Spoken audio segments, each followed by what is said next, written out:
Welcome to the Cult of Domesticity podcast, where two best friends tell each other stories about history, true crime, and other shenanigans. I'm Courtney. I'm Ashley. And today we have a guest from the Frankenpod podcast. Want to introduce yourself? Hi, I'm Morgan. I'm one half of the Frankenpod. We just do gothic and horror movies and stuff like that. Yeah, and books. Sorry. Yeah, it's hard to get your 30-second spiel down always. I know. We've got the whole, we're a podcast stitched together from the corpses of mystery, noir, and gothic literature and cinema, but sometimes that sounds so forced. And I feel, I like it. I think it sounds great. It sounds really creative. Yeah, it's good because my partner gets to watch the movies and I get to bombard him with all the literature facts that he hates. And he has to pay attention because he's in front of a microphone. And normally he's thrown out, but it's a captive audience and, it's something we can do together. So. Yeah, I got yelled at last night. My sister was watching the, I think, mid-2000s King Arthur movie with Keira Knightley in it. I haven't seen that one. Oh, it's bad because I majored in history and I was like, I don't understand what period this is except for there's Romans, because there's like Roman armor, but then they have medieval horse armor, and then there's the Saxons, and I'm like, this isn't even the right period for the Saxon invasion. Oh my goodness. I can just imagine. But yeah, so she was watching it and she told me to stop correcting it. I was like, I'm just so confused because the building of Hadrian's Wall is wrong. I'm like that with horror films. People can't sit in horror detectives, television shows, procedurals and all that, because I'm going, he did it. It really upsets people. And then I get upset when I got it wrong. And I'm just awful to watch things with. Really awful. See, I'm the same way with movies. Like my family, my mom will not watch movies with me because I will remember like the lines and I'll say it with the movie. And she's like, will you stop? I'm going, no, will not. That basically explains why we were the worst roommates for everyone else, because we'd watch stuff in our room and just comment on it. How are you supposed to enjoy a television show if you can't constantly interrupt the dialogue? What are these people doing? Right. They're doing it wrong. They are doing it wrong. Okay, yep. Ashley, I know you have a serial killer, even though we were like, we're going to go light. I know. Love a good serial killer. I mean, so... Yeah, no, we didn't go light with this one. I was going to try to justify it, but no, there's really not. She's pretty bad. I know. I have a giant glass of whiskey. Oh. It's not all whiskey. Do we need to have a talk after this? It's whiskey and ginger ale. What else do you need? It does not make it better. So we're going to talk about Mary Ann Cotton. And I want to say that I got all of my research from Murderpedia, which is our favorite. I love that website. I want to know who thought, murderers, let's have a Wikipedia about it. His name is Juan Ignacio Blanco.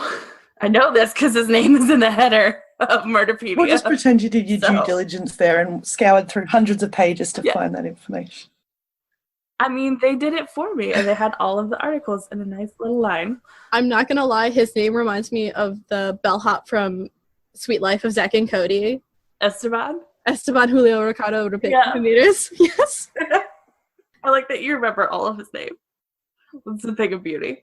Thank you. So, Mary Ann Cotton was born Mary Ann Robson in 1832 in the village of Low Morsley in Tyne and Wear in northern England, which is a really long way to say she's from northern England. It's England. If the town name doesn't sound made up, it's not a town. It's 3 words for one place. Yeah. So, actually, no, it's 5 because we're really specific today. Her father was a miner who died when she was 8, like meaning he worked in a mine, not like he was under the age of 18.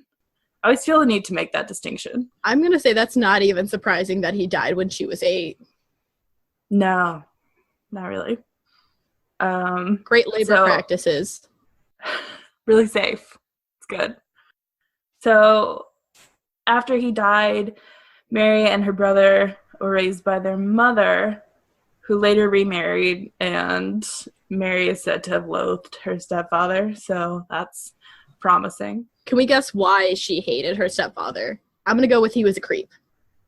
I mean, probably. We can't prove it, though.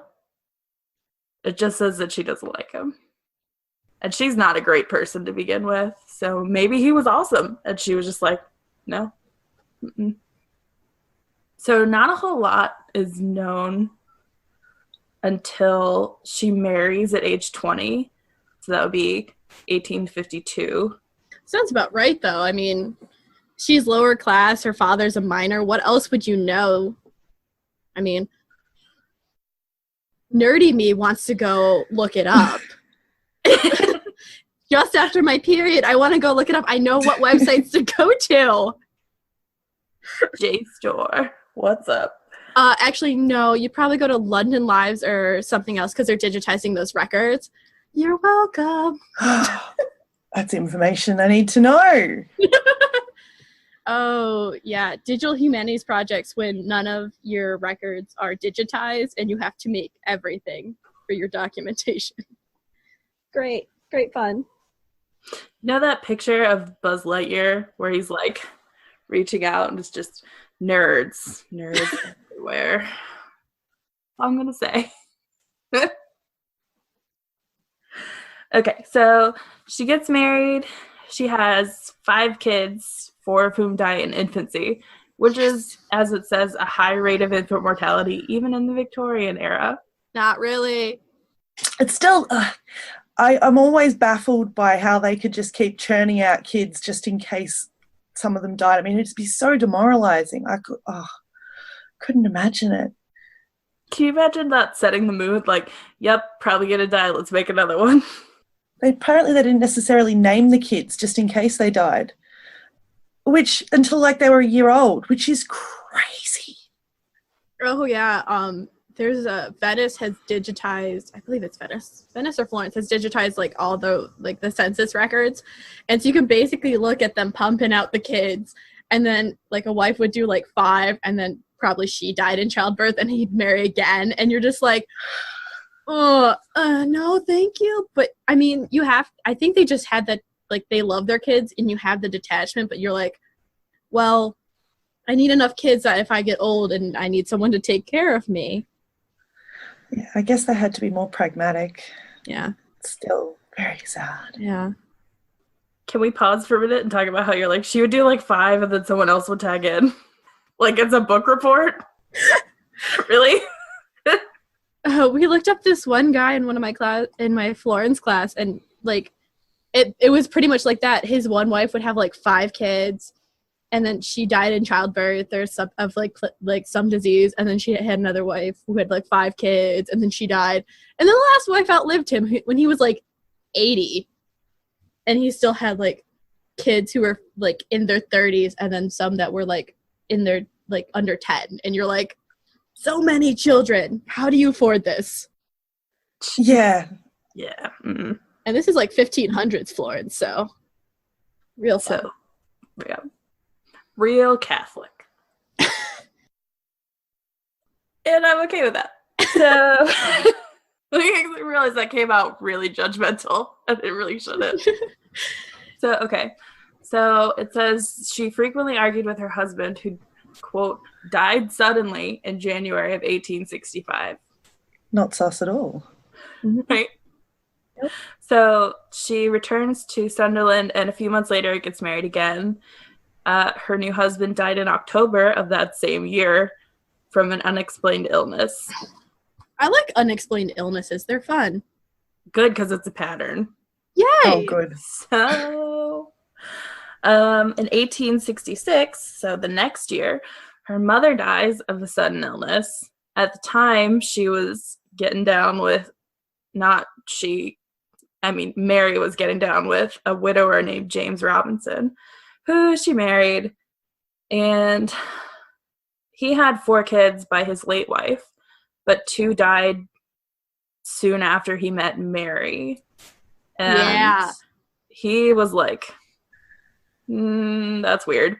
And so he was suspicious of Mary, especially because she was like, you should get some life insurance. You know, it would be great. Get some life insurance. She's Indiana Belle. Yeah, she's the Belle Gunness of England. Yep. Yeah.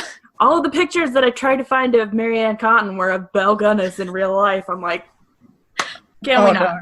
No. That's why there was only like 2 pictures in the drive, because I'm like, all of the others, Belle Gunness. Yeah. Okay, so in late 1869, having borne him a daughter, Mary walked out on Robinson, and he's the only husband to survive a marriage to her. Jeepers. He probably did not eat anything she cooked.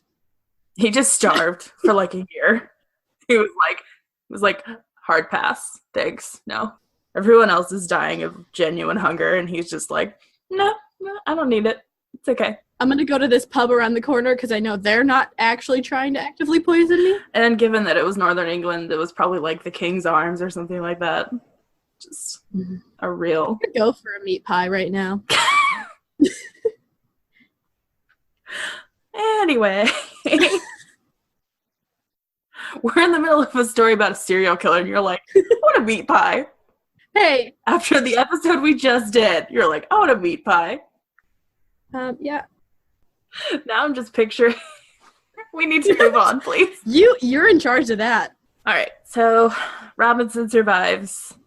He's like the best off out of this whole story. Good for him. In 1870, Mary marries another widower. Again, this is kind of a pattern. His name is Frederick Cotton, and she's the one whose surname he took. No, he's the one whose surname she took. I was about to say, very progressive for that time. Yeah. Nope, I'm just bad at words. You don't even have whiskey. Come on. This is true. Okay, so she took his surname, and that's the name by which she's usually known, even though technically they weren't legally married because she never divorced Robinson. She just kind of left.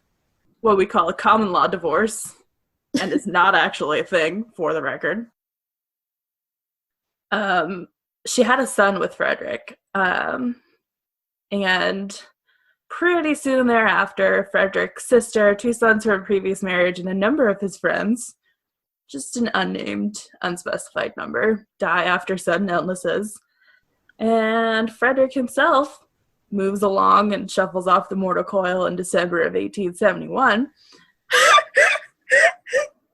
And he was soon followed by the baby Mary had by him. So we're just rattling him off. Did you just say mortal coil? Yes? Have you not heard of this? No. Oh my god. What? Where have you been? What are you doing with your life? Taking care of like 20 animals. That's fair. It was like, okay. You know. So let's count. So we have husband number 1. I'm just gonna keep drinking until you're done with this. Let's go. 1, 2, 3, 4 kids by husband number 1. That's 5. Mother. Husband number 2. That's out of order. Anyway, 2 of husband number 3's kids.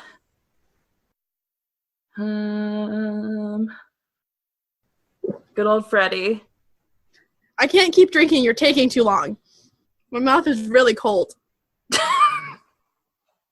I thought you were doing a sip for each, not all the whole time I was going to talk.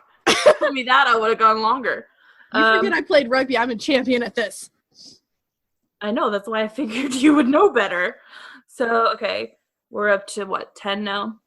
Yeah. Ready. The undisclosed number. So let's go with even 20. Yeah, we'll just call that 5. I was going to go with 20, so. Well, no, because that was his friends. The baby that they had together. I mean, the number of victims on Murderpedia is 1 to 21 plus. Why 1? So, and we have... Just, yeah, what is the... We only have like 2 more. And then we get to talk about how she got caught, which was really funny to me anyway. Wait, I'm curious, why did they say 1 to 21? Clearly she's murdered a couple people. I mean, there's at least, well, so she was only ever tried for one, I think. Excuse me? I might be wrong here. Yeah, there was only one. I think there was only one that she was tried for, and the rest she's all just like heavily implicated, and is the only one who is person of interest in that case. Morgan, feel free to interrupt us. We do it all the time. I'm actually just really sitting there trying to work out, is she doing better than Belle Gunness at this point, or is she?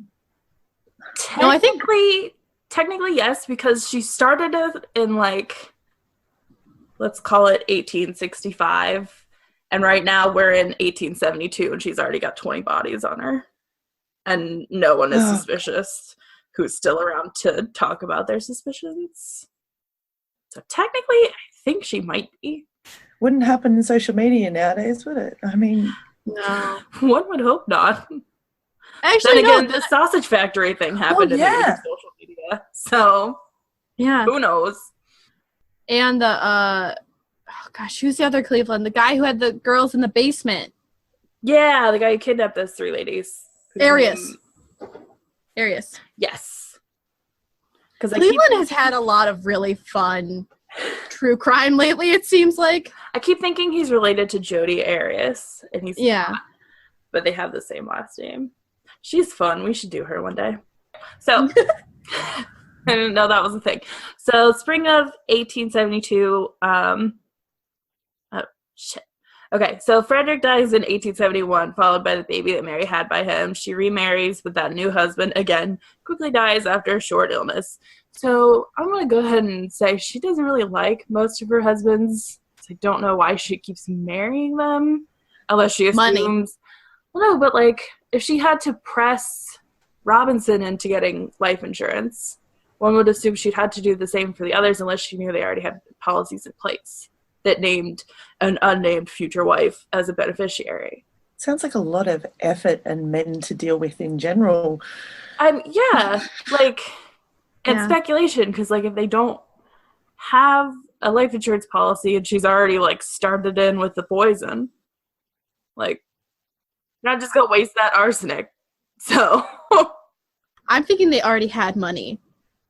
Maybe, but, like, I don't know. You gotta be wealthy enough to marry, so. Yeah, but if her mom and dad are both dead, like, who's gonna force the dowry thing? Oh, yeah. I mean, it's not like what work could have been available to her. Like, if she wasn't any good at, they had the milliners and all that they could do, and they were terrible conditions. Prostitution. There weren't many options. Yeah, factory work was really awful, the conditions. So maybe she just didn't want to. I think she was a nurse, though. Oh. Because when I was looking for images of her, like, one of the pictures with, like, suggested searches was Nurse Mary Ann Cotton. So she had skills. She may, well, I mean, she had some skills of a certain kind that just were not great. But nurses have a really bad reputation at this point. Back then, yeah.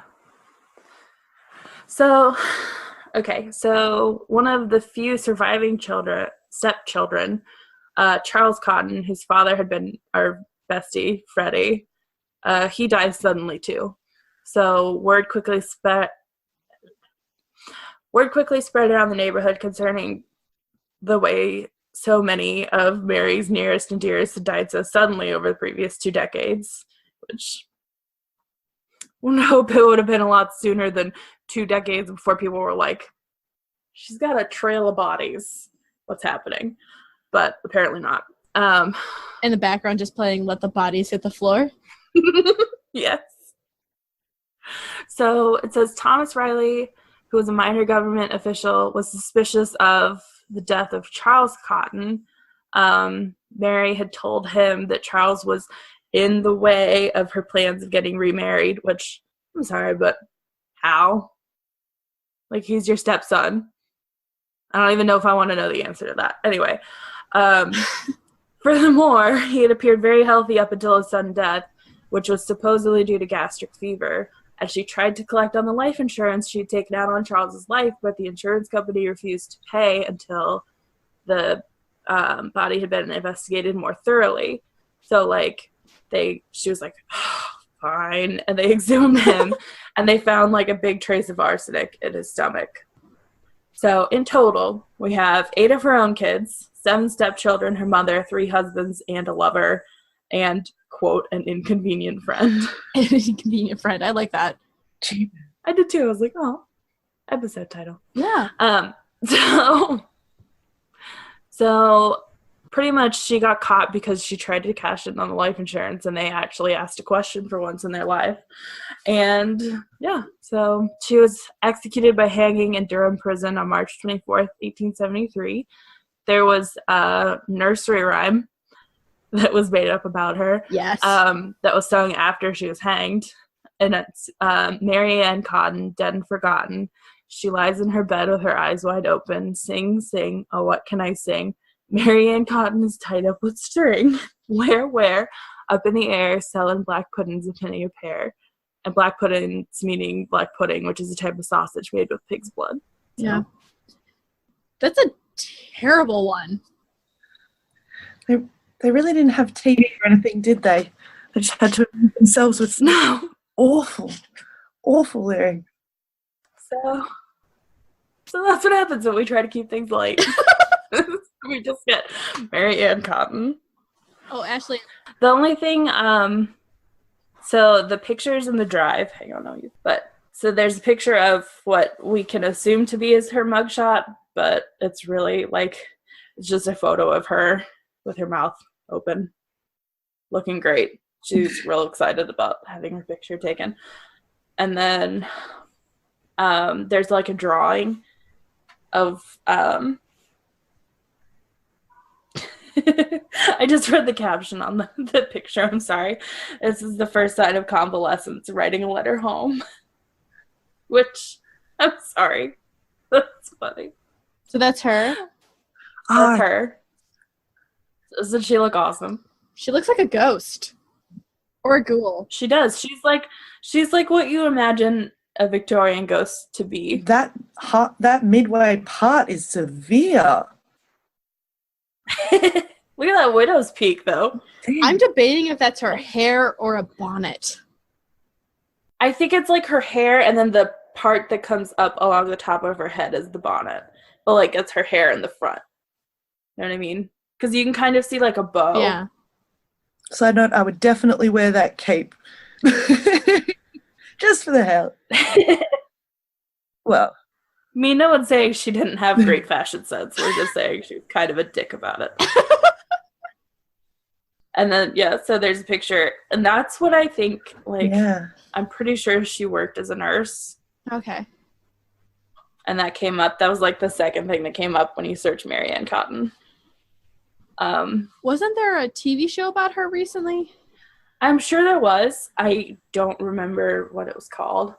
There have been books and movies and all kinds of stuff about her, just because she's heavy in she's claimed people call her Britain's first female serial killer, but I think there was someone before her, but I don't remember who.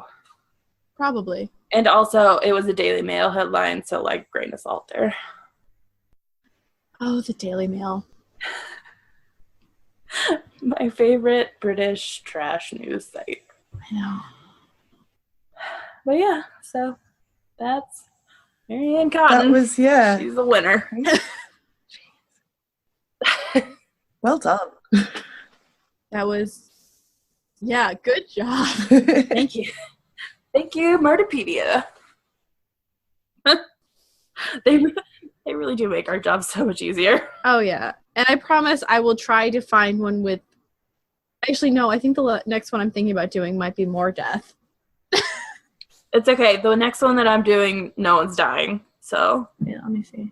It might be another plane crash, but everyone lives. Oh, wait. No one's dying unless it's in a comical way. Well, then it doesn't count. That's fine. There's comedy involved, then you're cool. Yeah, there's someone. Oh, I had a plug because I'm going to my favorite murder this weekend. I'm going to try to get on that fucking stage real hard. I'm so jealous. So jealous. You have to understand, Ohio is like, we're only remembered during elections because we're important, because we have enough electoral votes to count. Otherwise, no one cares. Yeah, I know. No one cares about New Hampshire anymore because it's not election season. I enjoy it. My podcast is called the Frankenpod, and we've done Frankenstein, and we're going to be doing Dorian Gray next, which is going to be fun because Dorian Gray is the worst. He's a horrible person. So, and also we're going to be doing Bride of Frankenstein coming up soon. So my partner watches the films, and I read the books, and I tell him how wrong he is about everything. And how often are you guys releasing new episodes? I'm releasing little ones every week, but we do the big ones once a month because my partner works in theatre, so he doesn't get much time off. Well, thank you, Morgan, for joining us. And thank you for having me. Thank you for listening to The Cult of Domesticity. We are available on iTunes, Google Play, Chorus, Spotify, and Podbean. If we're not on your preferred app, let us know, even though you're listening to us right now. Remember to rate and review and subscribe on iTunes. It's the best way to spread the word. You can check us out on Facebook and Twitter at Domestic Podcast and at The Cult of Domesticity on Instagram to get the episode tip, recipe of the week, and additional information about the week's topics. If you'd like to suggest a recipe or topic, you can email us at Let's do it so good. Okay. If you'd like to suggest a recipe or topic, you can email us at domesticpodcast@gmail.com. High five? High five. You can join us in our high five. This feels like a weird salute right now. Should have gone left-handed. That was not okay.